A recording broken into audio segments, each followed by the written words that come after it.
கரைப்பானிலிருந்து பின்வரும் கரைசல்களை நீ எவ்வாறு தயாரிப்பாய் என்பதை விளக்குக. 1 லிட்டர் கனளவு உள்ள 1.5 மோலார் கோபால்ட் குளோரைடின் நீர் கரைசல். 2வது 500 ml கனளவுடைய 500 ml கனளவுடைய 6% V/V நீர்ம மெத்தனால் கரைசல்.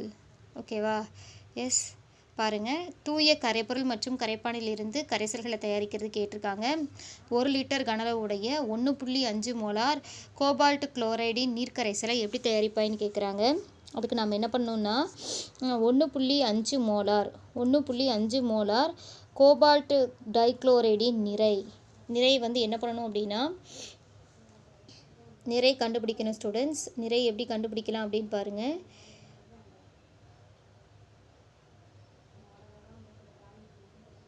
நமக்கு தெரியும் ஸ்டூடெண்ட்ஸ், நமக்கு என்னென்னு தெரியும், மோல்களின் எண்ணிக்கை. ஸோ மோல்களின் எண்ணிக்கை ஈக்குவல் டு நிறை பை மோலார் நிறைன்னு தெரியும். நிறை பை மோலார் நிறைன்னு தெரியும் இல்லையா? எஸ். சரி, அடுத்து நாம் இப்போ இங்கே என்ன பண்ணணும் அப்படின்னா, நமக்கு நிறை தான் வேணும். ஸோ இப்போ நிறை வேணும் அப்படின்னா மோல்களின் எண்ணிக்கையை மோலார் நிறையால் பெருக்கணும். ஓகேவா? ஸோ இப்போ நமக்கு நிறை தான் வேணும். நிறை வேணும் அப்படின்னா மோல்களின் எண்ணிக்கையை எதால் பெருக்கணும் அப்படின்னா மோலார் நிறையால் பெருக்கணும். ஓகேவா? சரி ஸ்டூடெண்ட்ஸ், மோல்களின் எண்ணிக்கை பாருங்கள். மோல்களின் எண்ணிக்கைக்கு என்ன வாய்ப்பாடு அப்படின்னா, மோல்களின் எண்ணிக்கைக்கு இவங்க எவ்வளோ மோலார்னு கொடுத்துருக்காங்கன்னு பாருங்கள். 1.5 மோலார் அவங்களே கொடுத்துட்டாங்க. ஸோ கோபால்ட் குளோரைடினுடைய மோலார் நிறை எவ்வளவுனா 129.9. இதை நம்ம கண்டுபிடிச்சி தான் ஸ்டூடெண்ட்ஸ் போடணும். போட்டு ரெண்டையும் பெருக்கணும்னா 196.85 கிராம் வரும். ஸோ இப்போ கோபால்ட் குளோரைடின் நிறை எவ்வளவு அப்படின்னா 194.85 கிராம். ஓகேவா? ஸோ இப்போ 194.85 கிராம் நீரற்ற கோபால்ட் குளோரைடை நீரில் கரைத்து லிட்டர் திட்டக்குடுவையை பயன்படுத்தி கரைசல் தயாரிக்கப்படணும். ஓகேவா? எவ்வளவு கிராம் எடுத்துக்கணும்னா 194.85 கிராம் கோபால்ட் குளோரைடை எடுத்து நீரில் கரைச்சி திட்டக்குடுவையில் போட்டு நம்ம கரைசல் தயாரிக்கலாம்னு சொல்கிறாங்க. ஓகேவா ஸ்டூடெண்ட்ஸ்? செகண்ட் ஒன் பாருங்கள். செகண்ட் ஒன் என்ன கொடுத்துருந்தாங்க அப்படின்னா 6% V/V நீர் கரைசலானது கரைசலில் 6 கிராம் மெத்தனாலை கொண்டுள்ளது. இப்போ 6% ஓகே 6% V/V நீர் கரைசலில் ஓகேவா 6% V/V நீர் கரைசலில் பார்த்திங்கன்னா 6 கிராம் மெத்தனாலை கொண்டுள்ளது. 6 கிராம் மெத்தனாலை கொண்டுள்ளது. ஓகேவா? எஸ்.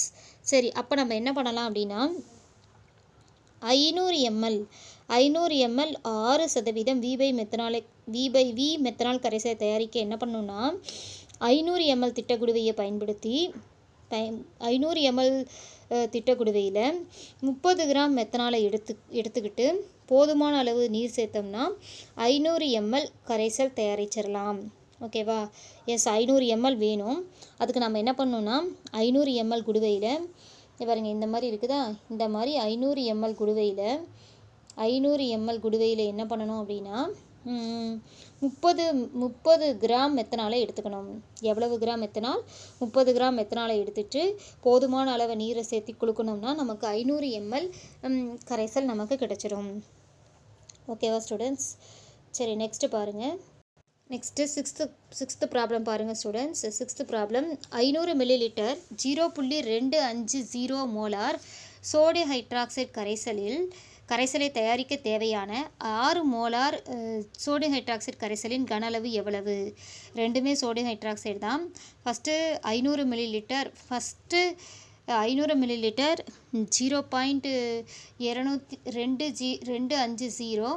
0.250 மோலார் சோடியம் ஹைட்ராக்சைடு கரைசல்.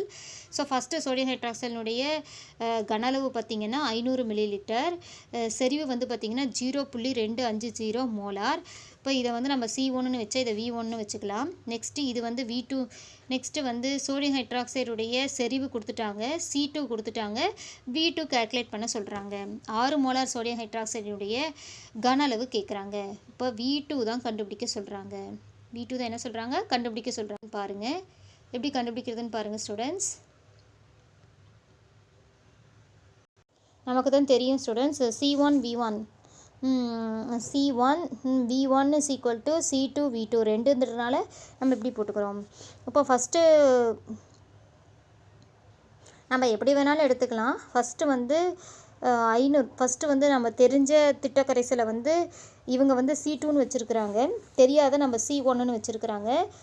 ஸோ நம்ம எப்படி போட்டுக்கலாம்னா, நம்ம C1 V1 வந்து C1ங்கிறது 250 மோலார் 500 ml கரைசல் சோடியம் ஹைட்ராக்சைடு கரைசல். அப்போ கனளவு வந்து 500, கனளவு வந்து 500 ml. அதனுடைய செறிவு வந்து பார்த்திங்கன்னா 0.25 மோலார். 0.25 × 500 equal to C2. C2வினுடைய செறிவு அவங்க கொடுத்துட்டாங்க, 6 மோலார்னு கொடுத்துட்டாங்க. கனளவு தான் கண்டுபிடிக்க சொல்கிறாங்க, V2 கண்டுபிடிக்க சொல்கிறாங்க. அப்போ நம்ம இந்த பக்கம் இருக்கிற 6 அந்த சைடு கொண்டு போயிடலாம். அப்போ என்ன வரும்னா V2 is equal to 0.25 × 500 divided by 6ன்னு வரும். ஓகேவா? இப்போ நம்ம என்ன பண்ணலான்னா V2 is equal to 0.25 500ஆல் பெருக்கி 6ஆல் வகுக்கிறோம். வகுத்தா எவ்வளோ வருதுன்னா 20.83 ml வருது. 20.83 ml. ஓகேவா? ஸோ அப்போது 600 மோலார் சோடியம் ஹைட்ராக்சைடு கரைசலின் கனளவு எவ்வளவுனா 20.83 ml. புரியுதா ஸ்டூடெண்ட்ஸ்? நெக்ஸ்ட் நம்ம பாருங்கள், கரைபொருளின் கரைதிறன் பார்க்கலாம். கரைபொருளின் கரைதிறன் நமக்கே தெரியும் ஸ்டூடெண்ட்ஸ், நம்ம 10th படிச்சிருக்கிறோம். கரைபொருளினுடைய கரைதிறன் எப்படி பார்க்கலான்னு பாருங்கள். கரைபொருளின் கரைதிறன் என்பது ஒரு குறிப்பிட்ட வெப்பநிலையில் ஒரு குறிப்பிட்ட எடையுள்ள கரைப்பானில் கரைக்க இயலும் கரைபொருளின் அதிகபட்ச அளவு தான் கரைபொருளின் கரைதிறன். ஸோ கரைபொருளின் கரைதிறன் அப்படிங்கிறது என்னென்னா, ஒரு குறிப்பிட்ட வெப்பநிலையில் என்ன பண்ணுறோன்னா, குறிப்பிட்ட எடை இருக்கக்கூடிய கரைப்பானில் குறிப்பிட்ட எடையுள்ள கரைப்பானில் கரைக்க இயலும் கரைபொருளின் அதிகபட்ச அளவு. ஸோ ஒரு குறிப்பிட்ட அளவு கரைப்பான் எடுத்துக்கிறோம், குறிப்பிட்ட வெப்பநிலையில் நாம் என்ன பண்ணுறோம், கரைபொருளை சேர்த்துக்கிட்டே இருக்கிறோம். அது எவ்வளவு அளவுக்கு அந்த கரைப்பானில் கரையுமோ அதுதான் கரைபொருளின் கரைதிறன். ஓகேவா? ஆல்ரெடி நம்ம படிச்சிருக்கோம். சோடியம் ஹைட்ராக்சைடுடைய கரைதிறன் 36 கிராம். 36 கிராம் சோடியம் ஹைட்ராக்சைடானது 100 ml நீரில் கரைத்து கரைசலை தயாரிக்கலாம். படிச்சிருக்கிறோமா? அதே தான் இங்கே பார்க்குறோம். ஸோ கரைபொருளின் கரைதிறன் 2 மார்க் கொஷின். கரைபொருளின் கரைதிறன் என்பது ஒரு குறிப்பிட்ட வெப்பநிலையில் ஒரு குறிப்பிட்ட எடையுள்ள கரைப்பானில் கரைக்க இயலும் கரைபொருளின் அதிகபட்ச அளவு தான் கரைபொருளின் கரைதிறன். ஓகேவா? ஸோ அடுத்து வந்து பார்த்திங்கன்னா, கொடுக்கப்பட்ட வெப்பநிலை மற்றும் அழுத்தத்தில் ஒரு கரைப்பானில் அதிகபட்ச அளவு கரைபொருள் கரைந்திருக்கும் போது அதற்கு மேல் சேர்க்கப்படும் கரைபொருள் வீழ்படிவை உண்டாக்கும். இப்போ என்ன சொல்கிறாங்க தெரியுதா? இப்போது நம்ம ஆல்ரெடி சொல்லியிருக்கிறோம். இப்போது 100 ml நீரில் 36 கிராம் சோடியம் ஹைட்ராக்சைடு தான் சேர்க்க முடியும், கரையும். 36 கிராம் சோடியம் குளோரைடு தான் கரையும் இல்லையா? ஸோ 100 ml நீரில் 36 கிராம் சோடியம் குளோரைடை கரைக்கலாம். அதுவே நீங்கள் 37 கிராம் கரைச்சிங்கன்னா கரையும், ஆனால் கரைக்காது. ஸோ 36 கிராம் வரைக்கும் நீங்கள் சேர்க்க கொஞ்சம் கொஞ்சமாக சேர்க்க கரைஞ்சிக்கிட்டே இருக்கும். இதில் 100 ml நீரில். ஓகேவா? அதுவே கொஞ்சம் எக்ஸ்ட்ராவாக 1 கிராம் சேர்த்திங்கன்னா அந்த எக்ஸ்ட்ராவாக சேர்த்த 1 கிராம் என்ன ஆகும்னா வீழ்படிவாக மாறிடும். அதான் சொல்லியிருக்காங்க, கொடுக்கப்பட்டுள்ள வெப்பநிலை மற்றும் அழுத்தத்தில் ஒரு கரைப்பானில் அதிக அளவு கரைபொருள் கரைந்திருக்கும் போது அதற்கு மேல் நம்ம சேர்க்கப்படும் கரைபொருள் என்னாகும்னா வீழ்படிவை உருவாக்கும்னு சொல்கிறாங்க. அத்தகைய கரைசலானது தெவிட்டிய கரைசல்னு சொல்லலாம். எப்போ வீழ்படிவு உருவாகுதோ அந்த கரைசல் நம்ம என்னென்னு சொல்லலாம், தெவிட்டிய கரைசல். ஓகேவா? அப்போ பாருங்கள், தெவிட்டிய கரைசலுக்கு வரையறை கொடுத்துருக்குறாங்க. ஒரு குறிப்பிட்ட வெப்பநிலையில் ஒரு பொருளின் கரைதிறன் என்பது அதன் தெவிட்டிய கரைசலை உருவாக்க 100 கிராம் கரைப்பானில் கரைக்க இயலும் கரைபொருளின் அதிகபட்ச கனளவு என வரையறுக்கப்படுது. ஓகேவா? ஸோ அப்போது தெவிட்டிய கரைசல் அப்படின்னா தெவிட்டிய கரைசல் அப்படின்னா என்னென்னா, ஒரு குறிப்பிட்ட வெப்பநிலையில் ஒரு பொருளின் கரைதிறன் என்பது. ஓகேவா? அப்போ கரைதிறன் எதை வச்சு சொல்கிறாங்கன்னா, தெவிட்டிய கரைசலை வச்சு தான் சொல்கிறாங்க. ஒரு குறிப்பிட்ட வெப்பநிலையில் ஒரு பொருளின் கரைதிறன் அப்படின்னா கரைதிறன் என்பது அதன் தெவிட்டிய கரைசலை உருவாக்க 100 கிராம் கரைப்பானில் கரைக்க இயலும் கரைபொருளின் அதிகபட்ச அளவு தான் அந்த கரைபொருளின் கரைதிறன். ஓகேவா? ஒரு குறிப்பிட்ட வெப்பநிலையில் ஒரு பொருளின் கரைதிறன் என்பது அதன் தெவிட்டிய கரைசல் உருவாக்க 100 கிராம் கரைப்பானில் கரைக்க இயலும் கரைப்பானின் அதிகபட்ச அளவு தான் கரைபொருளின் கரைதிறன்னு சொல்லலாம். இது ஒரு இம்பார்ட்டன்ட் 2 மார்க் கொஷின். கரைபொருளின் கரைதிறன்னு கேட்டால் இது வரைக்கும் எழுதுங்க. ஓகேவா? ஒரு குறிப்பிட்ட வெப்பநிலையில் ஒரு எவ்வளவு கரைபொருளை போட்டு கரைச்சோம்னா தெவிட்டிய கரைசல் உருவாகுமோ அதுதான் அந்த கரைபொருளின் கரைதிறன். எவ்வளவு நீர்லனா 100 கிராம் நீரில் 100 கிராம் கரைப்பானில். ஓகேவா? எஸ். சரி, அடுத்து இந்த கரைதிறனை பாதிக்கும் காரணிகள் பார்க்கலாம். கரைதிறனை பாதிக்கும் காரணிகள். கரைதிறனை எந்தெந்த காரணிகள் பாதிக்குதுன்னு பார்க்கலாம். ஸோ பொதுவாக ஒரு கரைபொருளின் கரைதிறன் அந்த கரைபொருளின் தன்மை மற்றும் அது கரைக்கப்படும் கரைப்பானின் தன்மையை பொறுத்திருக்குது. ஸோ ஒரு கரைசல் அப்படின்னா அந்த கரைப்பொருளினுடைய தன்மை, கரைக்கப்படும் கரைப்பானின் தன்மை, இது ரெண்டையும் பொறுத்து தான் இந்த ரெண்டையும் பொறுத்து தான் நம்ம கரைதிறனை கணிக்க முடியும். பாருங்கள், இது கரைசலின் வெப்பநிலை மற்றும் அழுத்தத்தையும் பொறுத்து அமையுது. ஓகேவா? ஸோ ஒரு கரைபொருளின் கரைதிறன்கிறது கரைபொருளின் தன்மை, ஓகே, கரைக்கப்படும் கரைப்பானின் தன்மை ரெண்டையும் பொறுத்தது. அது மட்டும் இல்லாமல் கரைசலின் வெப்பநிலை மற்றும் அழுத்தத்தையும் பொறுத்தமையும். கரைபொருள் மற்றும் கரைப்பானின் தன்மை பாருங்கள், எக்ஸாம்பிள் கொடுத்துருக்காங்க. சோடியம் குளோரைடு என்னும் அயனி சேர்மத்தை எடுத்துக்கிறோம். சோடியம் குளோரைடுங்கிறது அயனி சேர்மம். ஏன்னா Na+Cl- அயனியாக பிரியும். இந்த சோடியம் குளோரைடு அயனி சேர்மத்தை நீர் போன்ற முனைவுள்ள கரைப்பானில் எளிதாக என்னாகும்னா கரையும். சோடியம் குளோரைடு எடுத்து நீரில் போட்டிங்கன்னா என்னாகும்? கரைஞ்சிரும். ஆனால் இதுவே பென்சீன், டொலுவின் போன்ற முனைவட்ட கரைப்பானில் நீங்கள் சோடியம் குளோரைடை போட்டிங்கன்னா என்னாகாது? கரையாது. பல கரிம சேர்மங்கள் கரிம கரைப்பான்களில் எளிதாக கரையும், ஆனால் நீரில் கரையாது. ஓகேவா? இப்போ சோடியம் குளோரைடு நீரில் கரையும், ஆனால் பென்சீன், டொலுவினில் கரையாது. ஓகேவா? இது மாதிரி தான் கரிம சேர்மங்கள் கரிம கரைப்பானில் கரையும், ஆனால் நீரில் கரையாது. கரிம கரைப்பான்கள் அப்படின்னா பென்சீன், டொலுவினில் சில கரிம சேர்மங்கள் கரைஞ்சிரும். கரிம சேர்மங்கள் கரிம கரைப்பான்களில் மட்டும்தான் கரையும். நான் சொல்கிறது புரியுதா? ஒரு சில சேர்மங்கள் என்னாகும்னா பென்சீன், டொலுவினில் கரையும், நீரில் கரையாது. ஓகேவா? இதை பற்றி நாம் ஆல்ரெடியே படிச்சிருக்கோம் ஸ்டூடெண்ட்ஸ். நீர் கரைசல், நீரற்ற கரைசல்னு படிச்சிருக்கோம். நீரை கரைப்பானாக கொண்ட கரைசல் நீர் கரைசல். நீரை தவிர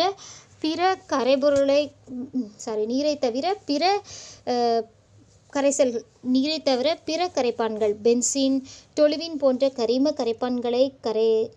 கரைப்பான்களை கொண்டு தயாரிக்கப்பட்ட கரைசல் நீரற்ற கரைசல். அதுதான் அவங்க சொல்லியிருக்காங்க. ஸோ கரிம பொருட்கள் கரிம கரைப்பான்களில் கரையும், ஆனால் நீரில் கரையாது. இப்போ சோடியம் குளோரைடு நீரில் கரையும், ஆனால் பென்சீன், டொலுவினில் கரையாது. சரி, இப்போ பார்த்திங்கன்னா வெவ்வேறு வாயுக்கள் நீரின் வெவ்வேறு அளவுகளில் கரைகிறது. ஸோ வாயுக்களும் பார்த்திங்கன்னா நீரில் வெவ்வேறு அளவில் கரையும்னு சொல்கிறாங்க.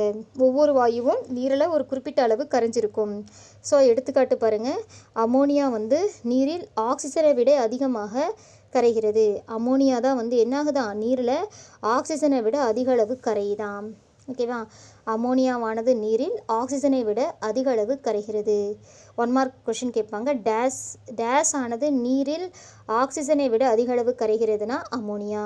ஸோ இப்போது பார்த்திங்கன்னா நம்ம ஆல்ரெடி 10th படிச்சிருக்கோம் ஸ்டூடெண்ட்ஸ். கரிம கரைபொருள் கரிம கரைப்பான்களில் கரையும். ஓகேவா? ஸோ அயனி சேர்மங்கள் முனைவுள்ள கரைப்பான்களில் எளிதாக கரையும். ஓகேவா? அப்போ கரைப்பொருள் மற்றும் கரைப்பானின் தன்மை ரொம்ப முக்கியம். ஓகேவா? சரி, நெக்ஸ்ட்டு வெப்பத்தின் விளைவு பாருங்கள். நீர்ம கரைப்பான்களில் திண்ம கரைபொருள். ஸோ வெப்பநிலையை அதிகரிக்கும் போது என்னாகும்னா நீர்ம கரைப்பானில் திண்ம கரைபொருளை கரைக்கும் போது கரைதிறன் அதிகரிக்கும். ஸோ வெப்பநிலை அதிகரிக்கும் போது என்னாகுதுன்னா கரைபொருள் மற்றும் கரைப்பான் மூலக்கூறுகளிடையே சராசரி இயக்க ஆற்றலும் அதிகரிக்குது. இந்த இயக்க ஆற்றல் அதிகரிக்கிறதுனால கரைபொருள் மூலக்கூறுகள் ஒன்றோடு ஒன்று பிணைத்து வைத்திருக்கக்கூடிய பிணைப்பின் கவர்ச்சி விசையானது கரைப்பான் மூலக்கூறுகளால் தகர்த்தப்படுது. அதனால் சீக்கிரமாக கரைஞ்சிருது. ஸோ அதனால் கரைத்திறன் அதிகரிக்குது. ஸோ இது மீனிங் புரியுதா ஸ்டூடெண்ட்ஸ்? இப்போ என்ன பண்ணுறோம் அப்படின்னா எப்படி அதிகரிக்குதுன்னு பாருங்கள். சாதாரணமாக ஒரு பாத்திரம் எடுத்துக்கிறீங்க, அதில் நீர் நிரப்பிக்கிறீங்க. ஓகேவா? இதில் எப்பவும் போல் சோடியம் குளோரைடுங்கிற திண்ம கரைபொருளை நீருங்கிற கரைப்பானில் கரைக்கிறீங்க. ஸோ இப்போ சாதாரணமாக இதில் கரைச்சிக்கிட்டு இருக்கீங்க. அதுவே இந்த சைடில் இன்னொரு பாத்திரத்தில் என்ன பண்ணுறீங்க? சூடான நீர். ஓகேவா? சூடான நீர்னால் சூடாகிக்கிட்டே இருக்கக்கூடிய நீர் இருக்குது. ஸோ இப்போ இதில் அதே அளவுக்கு சோடியம் குளோரைடை போடுறீங்க. ஓகேவா? ஸோ முன்னாடி இருக்கக்கூடிய நீர் சாதாரண நீர், ரெண்டாவதாக இருக்கிற பாத்திரத்தில் இருக்கிறது சூடான நீர், சூடாகிக்கிட்டே இருக்குது. இப்போ எது ஃபஸ்ட்டு கரையும் அப்படின்னா சோடியம் குளோரைடு இருக்கக்கூடிய இந்த சாதாரண நீரில் சோடியம் குளோரைடு கரைவதை விட சூடான நீரில் போட்ட சோடியம் குளோரைடு நன்கு கரையும். காரணம் வெப்பநிலை. முதல்ல இருக்கக்கூடிய கரைப்பான் சாதாரண நீர், இரண்டாவதாக இருக்கக்கூடிய கரைப்பான்னு சொல்லக்கூடிய நீர் சூடான நீர். ஸோ அப்போது வெப்பநிலை அதிகரிக்க என்னாகுதுன்னா திண்ம கரைபொருள் நீர்ம கரைப்பானில் நல்லா கரைஞ்சிருது.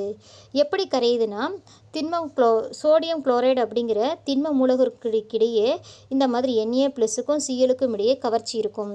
இதில் நீங்கள் நீரில் போடும்போது சூடான நீரில் போடும்போது இங்கே என்ன நீர் எடுத்துக்கிறோம்? சூடான நீர் எடுத்துக்கும் போது என்ன ஆகுதுன்னா இந்த Na+க்கும் Cl- இடையே இருக்கக்கூடிய பிணைப்பு எளிதாக உடைஞ்சிரும். ஓகேவா? நம்ம சூடான நீரை சேர்க்கும்போது சூடான நீரில் சோடியம் Na+க்கும் Clக்கும் இடையே இருக்கக்கூடிய பிணைப்பு எளிதாக உடைந்து நீரில் அயனிகள் பிரியறதுனால கரைதிறன் அதிகரிக்கிறது.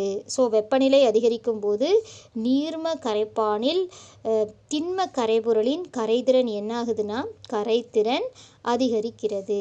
ஓகேவா? வெப்பநிலை அதிகரிக்கும் போது நீர்ம கரைப்பானில்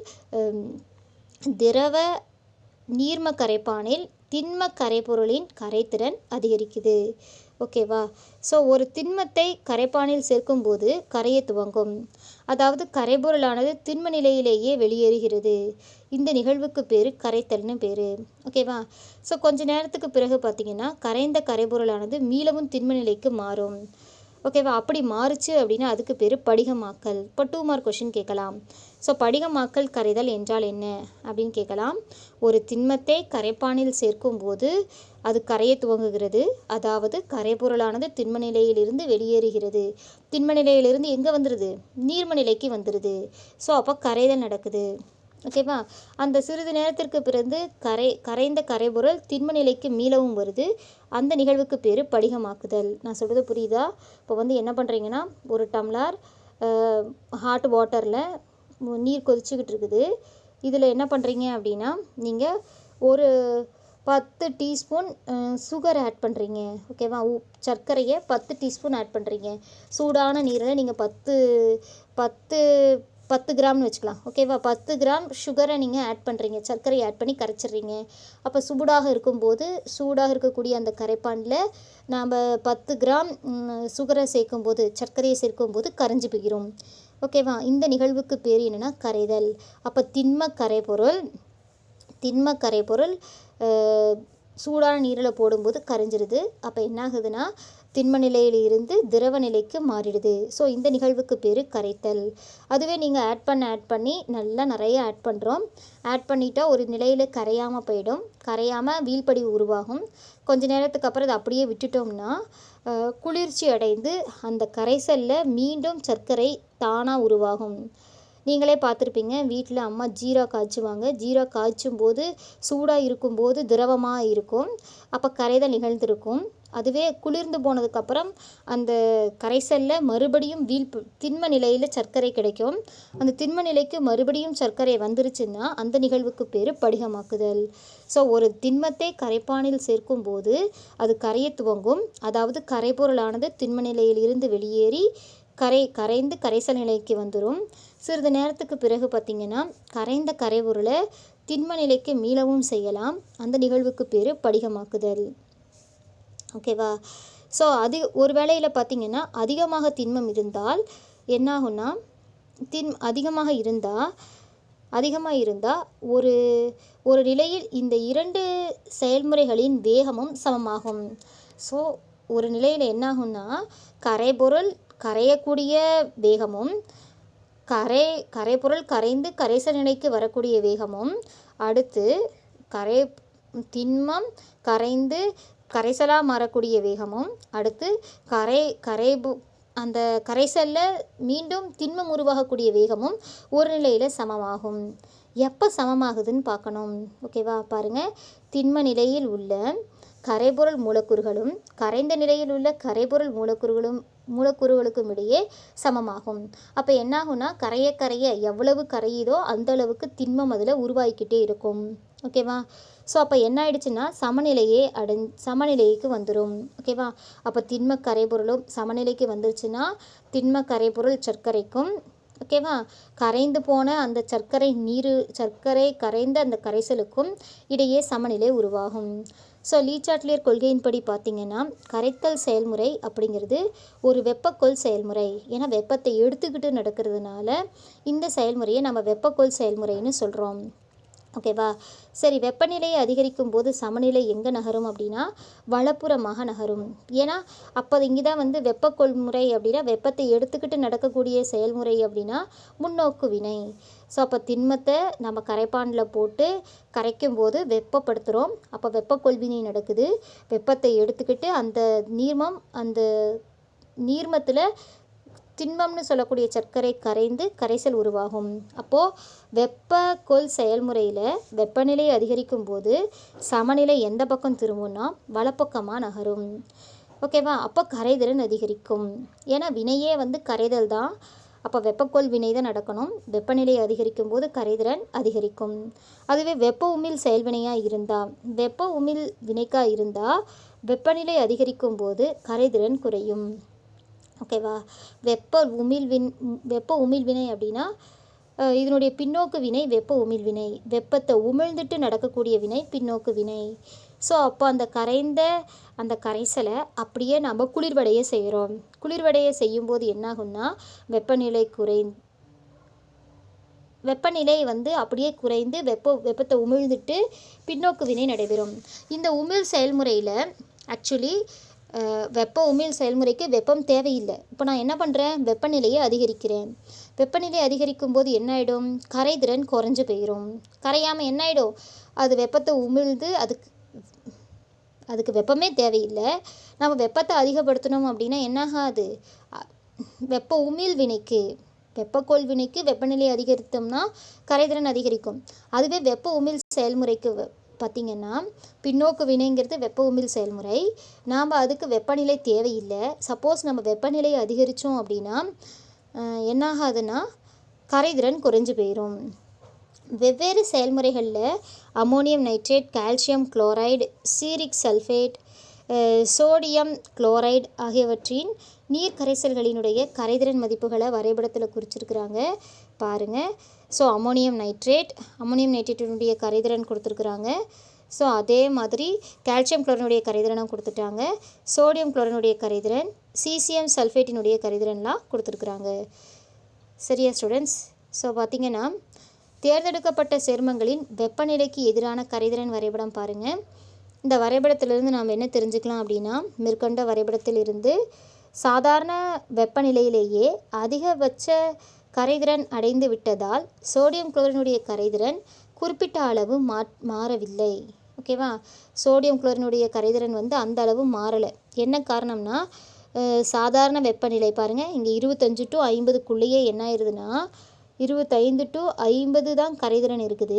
இதனுடைய வெப்பநிலை பார்த்திங்கன்னா சாதாரண வெப்பநிலையிலேயே என்ன ஆகிடுது அப்படின்னா கரைஞ்சு போயிடுது. சாதாரண வெப்பநிலையிலே அதிகமாக சோடியம் குளோரைட் கரைப்பானில் கரைஞ்சிருது.